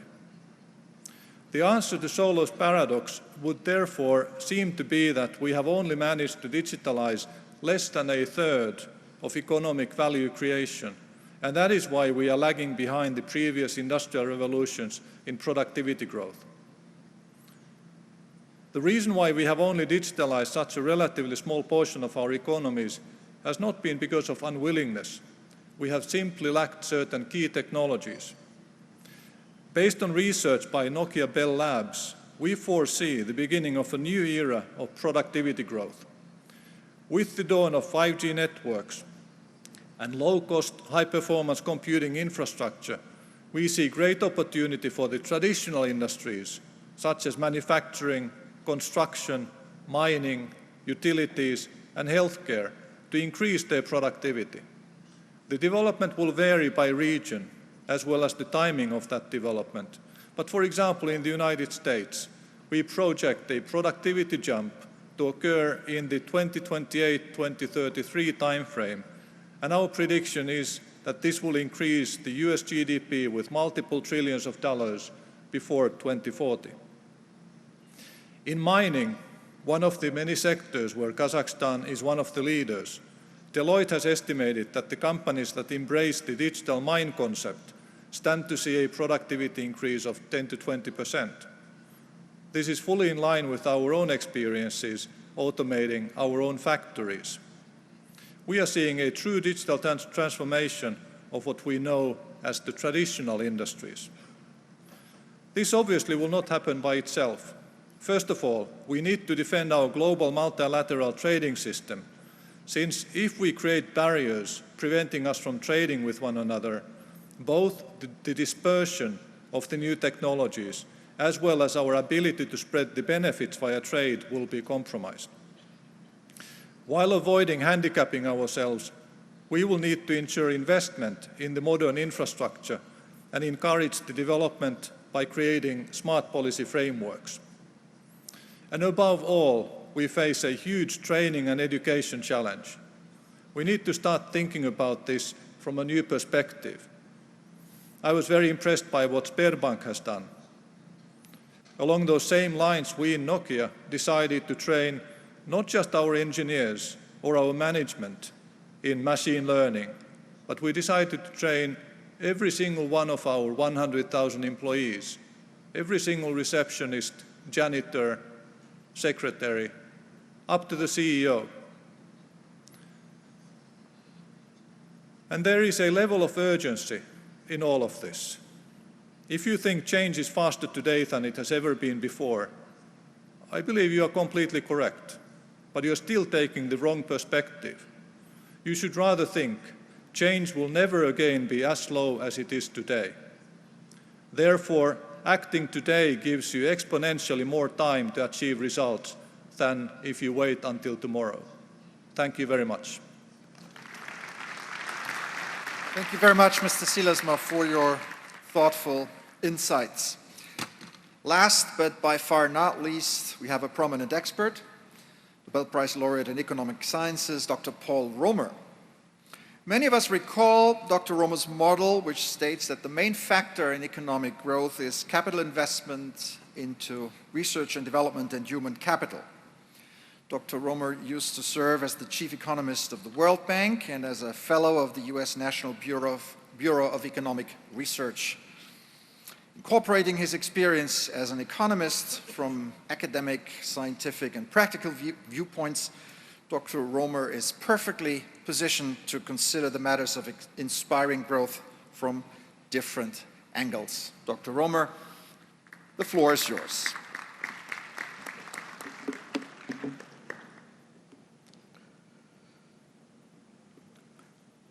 The world has entered a new era in which we, the people in this room, the people on this stage, and our counterparts throughout the world, have to confront and come to terms with a fundamental fact. There is no agreement about the optimal or appropriate or right or correct role for the government in managing, guiding the economy. And if there were agreement about that role now, we would not be in agreement about what it should be in the future, because it will be different in the future. Developments like technology will force us to make adjustments. The world made great progress in the years from 1980 to about 2008. Great progress in the sense of reducing the huge gaps that separated income per capita in various nations. And we made that progress partly because we adopted a diplomatic fiction that we did agree on the right role for government. It was this vision of the minimal state. And even if many countries who were joining a liberal economic trading system based on this vision of the minimal state were not yet relying on a minimal state, we pretended that it was an inevitable consequence of development growth, increases in income, that every nation would converge to the minimal state. As one of our early presidents, John Adams, once wrote, Facts are stubborn things. And the fact that we can no longer ignore is that it is not true that with growth and development, we see this convergence to the minimal state. And this fact is now surfaced in a very worrisome and confrontational way in the dispute about trade between the United States and China. So debate and dispute will be an inevitable part of coming to terms with our lack of certainty about the right role for the government. If you think about the other forces that made possible this period of rapid convergence, rapid closing of gaps between nations, another crucial one was urbanization. Urbanization, too, brings to the forefront this uncomfortable fact about the right role for the government. I've found it, as I've studied urbanization, I found it a surprise as a University of Chicago trained economist to realize that I now believe in government planning, and government planning that comes first before market activity. But if you look at the facts of urbanization, these stubborn facts, you can't conclude anything else. There's debate about how much planning, how extensive, and the sequencing of planning in an urban area, but there's no coherent position of laissez-faire, that you just let urbanization take place with no plan, no provision for the public space that provides for connectivity. So when we confront the importance of urbanization and its critical role in the next decades as the process continues to unfold, we have to be clear-eyed about the importance of good government in planning for successful urbanization. So in addition to globalization built on a trading system that relied on this fiction of convergence to the minimal state, and based on, so we had the benefit of globalization, we had the benefit of urbanization, which, by the way, is well exemplified by the city in which we are now meeting. And it is for that reason, it's a great pleasure for me finally to come to this forum. But it's true that in addition to globalization and urbanization, technological change has driven convergence where nations catch up and continues to drive improvements in standards of living in the wealthiest countries. The theory that I introduced about technological change was easy to incorporate in the midst of this kind of fiction about the minimal state, because it was a theory about how technology actually comes from market incentives. But at this point, we're now seeing that the power of technology, that the possibilities that it creates, is driving us to a point where firms can be so powerful that governments can't any longer make and enforce law that firms have to comply with. So we're seeing not only developing countries who are becoming more vocal, or the rapidly growing catch-up nations who are becoming more vocal about a different vision for the government in guiding their nations, but we're seeing new voices that are surfacing in the countries at the technology frontier, new voices that are calling for a government which is narrow, to be sure.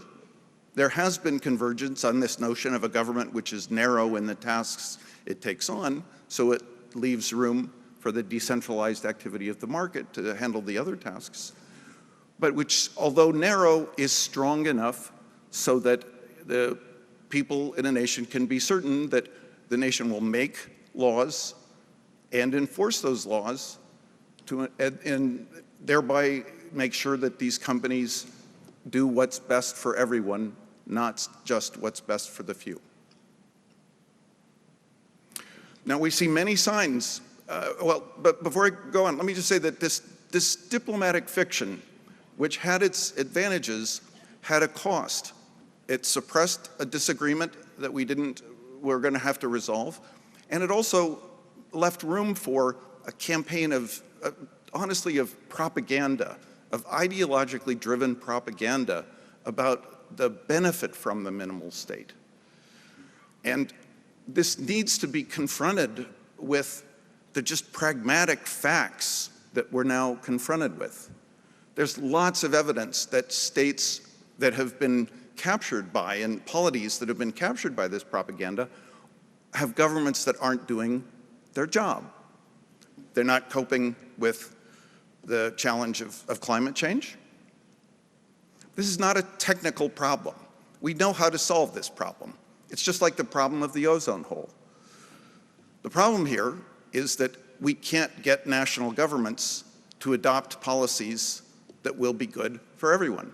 It isn't even a problem of international cooperation. It's a problem of national governments that can't look at the facts and then make a decision.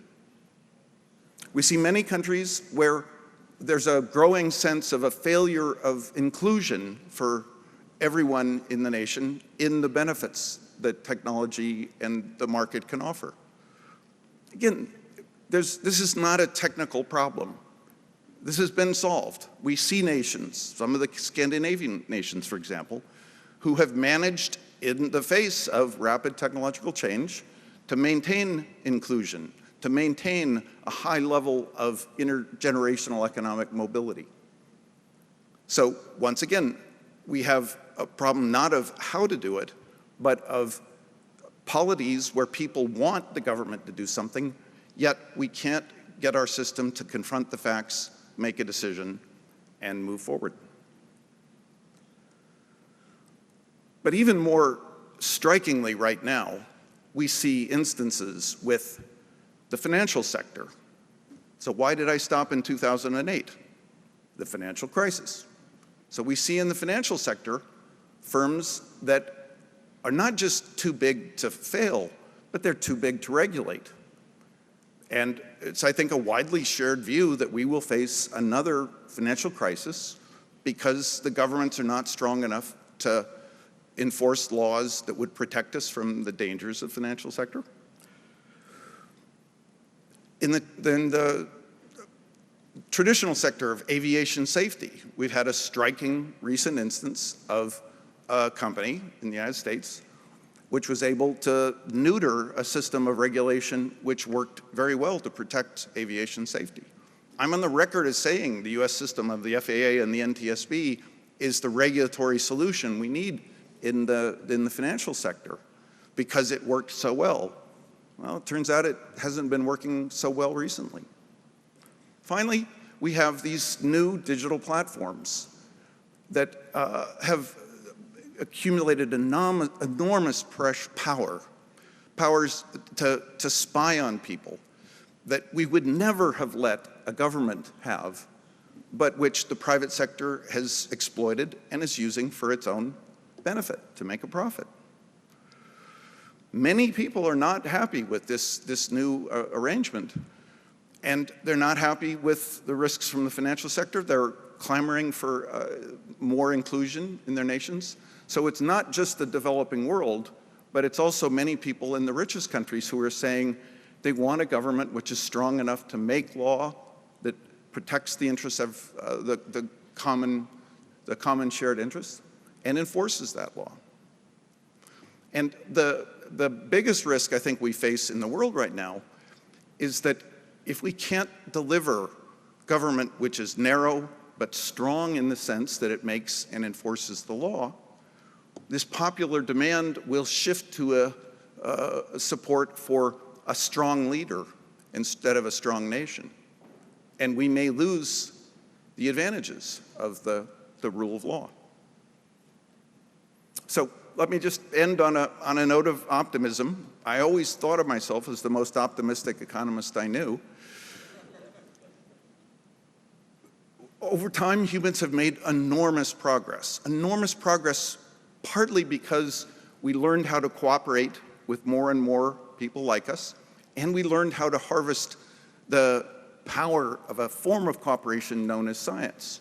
My predecessor at the World Bank, Justin Lin, has a great paper pointing to the enormous disruptive effect of the emergence of science in changing relationships between the nations of the world and in opening up these huge gaps between nations that we're now finally starting to close. Science gives us the ability to make new discoveries, to make new things possible, but it also gives us the crucial ability to see the negative side effects that almost always accompany new possibilities. When we started urbanizing, life expectancy went down. We got sicker because of density. But science and then governments which acted on facts prevented disease, instituted measures of public health, and we got the benefits of urbanization without the harms. Science created this system where some countries surged ahead first and had enormous power because they exploited it first. But science has also given us the tools to think through how do we find a system that lets everyone catch up. If we stick to this approach of science and if we pay attention to the facts, we can find a way to have a government which is strong enough to get the power of digital technology, the power of complex systems like aviation has been exploiting. We can get those benefits and yet still maintain our commitment to the making law and enforcing law in a way that everyone has to comply with and which will truly serve the common interest. So we can continue to make progress, but it will be a challenge, and we're entering a period where recovering from this fiction that the solution is the minimal state will take some work, and it'll be contentious, but we'll get through it, and progress will continue. Thank you. Thank you, Dr. Romer, for your comprehensive overview. Your Excellencies, dear panelists, we're a little behind schedule, but I would still like to ask a couple of questions. Now, you may answer from your seats, but please be as short as possible. Now, Your Excellency, Mr. First President of the Republic of Kazakhstan, Elbasy Nursultan Nazarbayev, you have ruled the country since the very beginning, since independence. The period of your presidency is the first and the most meaningful chapter in the history of modern Kazakhstan. You expressed a steady political will that is fundamental to many strategic undertakings of your country. Your Excellency, 2 months ago, you announced your decision to resign from the post of President of the Republic of Kazakhstan. Presidential elections are only 3 weeks away. How do you see the post-electoral period in Kazakhstan? How will the new political context affect the socio-economic development of the country?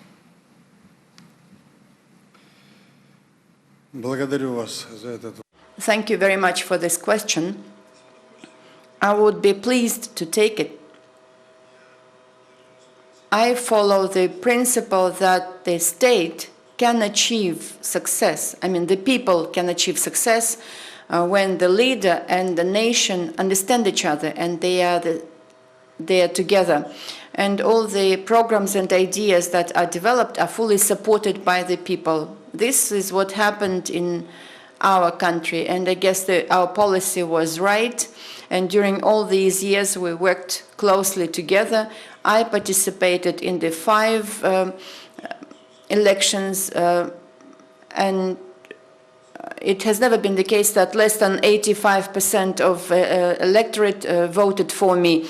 And I think that through this stability and mutual understanding helped us achieving success. And this is confirmed by all the experts and our neighbors.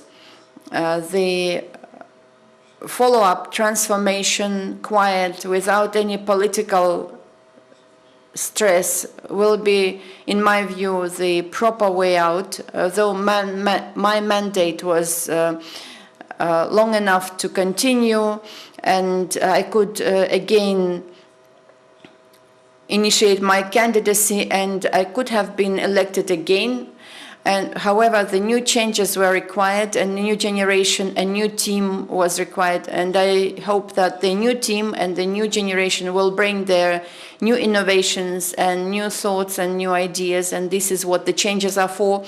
And we are the young country, and we have the strategical programs. Kazakhstan is rich in mineral resources, oil and gas, all types of metals, 53 elements of Mendeleev's table, and therefore in the Soviet Union, Kazakhstan was used as the supplier of raw materials to other regions. No manufacturing was carried out here. And the one-sided economy resulted in the fact that when the commodities fell in price, we turned out to be in the hardship. However, when we had good prices, I established the national fund, oil fund, and this helped us diversifying our economy.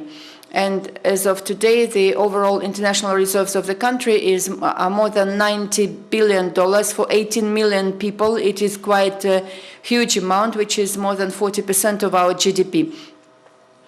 As a result, we launched the industrial program to develop the manufacturing sector. And this manufacturing sector has been growing 20% per annum.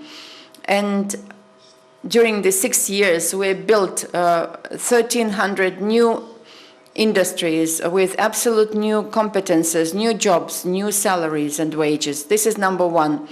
The second program was the infrastructure program. We got connected to the Silkway program. Kazakhstan is a landlocked country, and the only way out was to build transit capacities.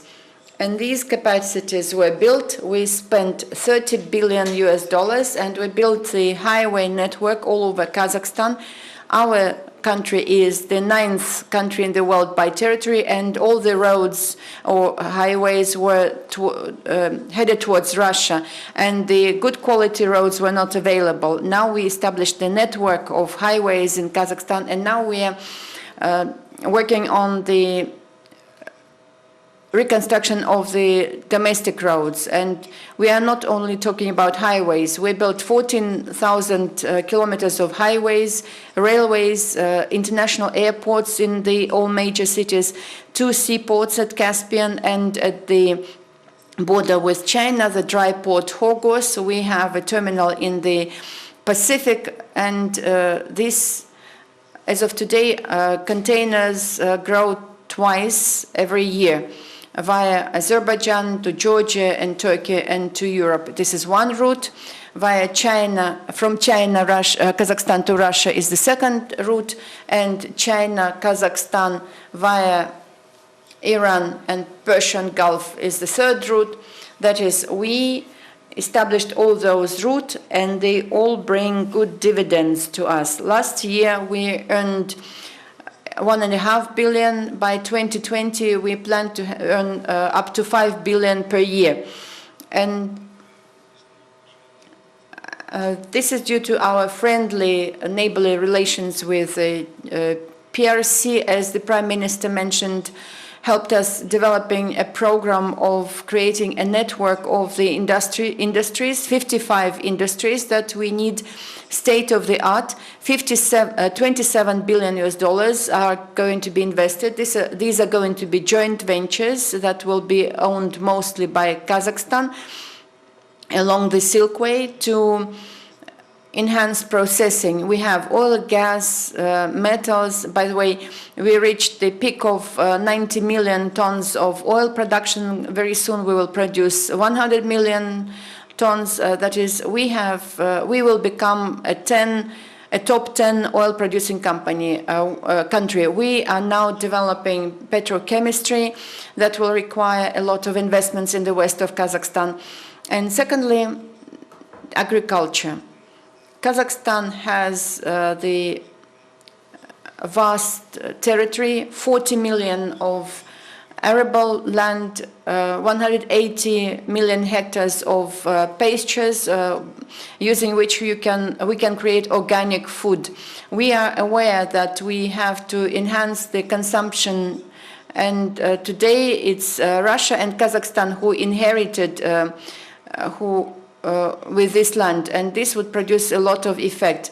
We also have social program of Kazakhstan for affordable housing for people with 20% contribution for 20 years maturity, so that the housing is becoming affordable. This program is being implemented. A lot was absolutely correctly mentioned about the human resources, and in the most hardship years in 1993, when we didn't have much money, we started to send young people to the best universities of the world. So far we have 12,000 graduates, and 20,000 more people are being studying.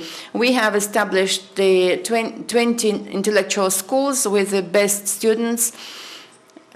That is, we not only established a new economy and new country and built a new capital city, we also educated the new generation. And we have to continue that. We have to make the follow-up steps.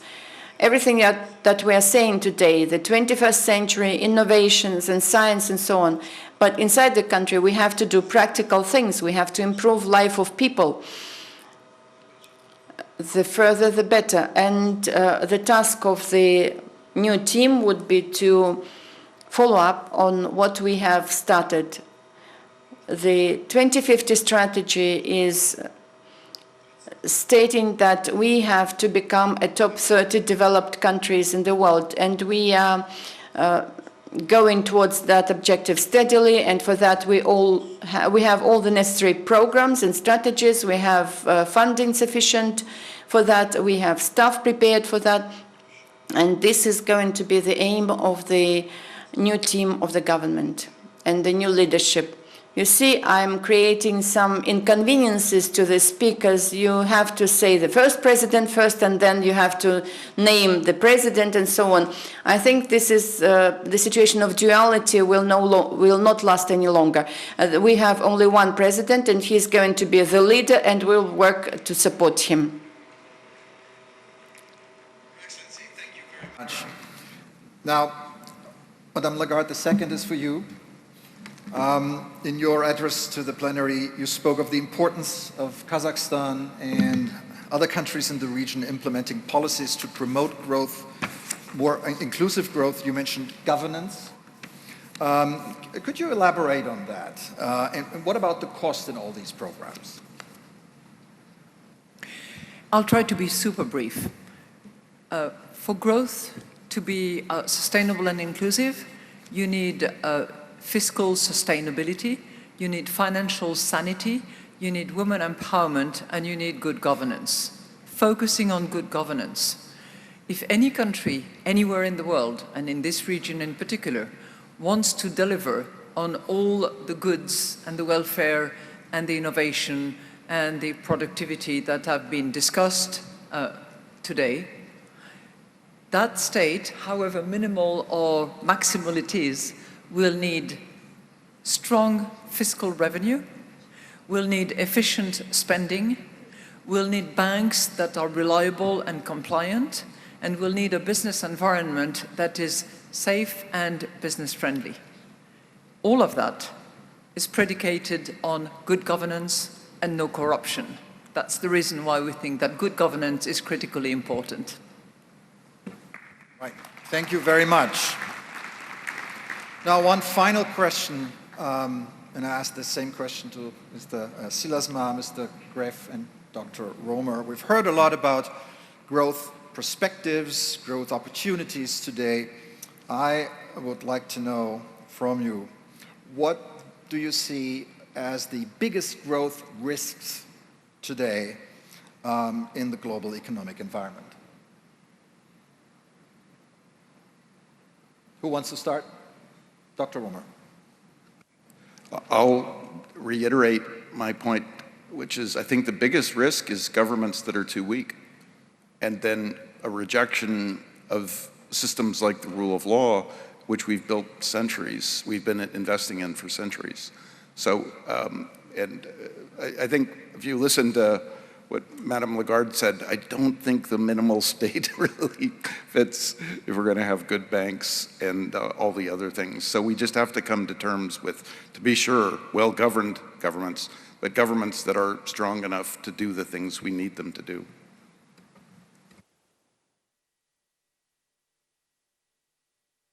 I can say that we're suffering a lot from the geopolitical tensions. It's a little bit different, but I think it's the most important questions for the business in the whole world, not only for our region.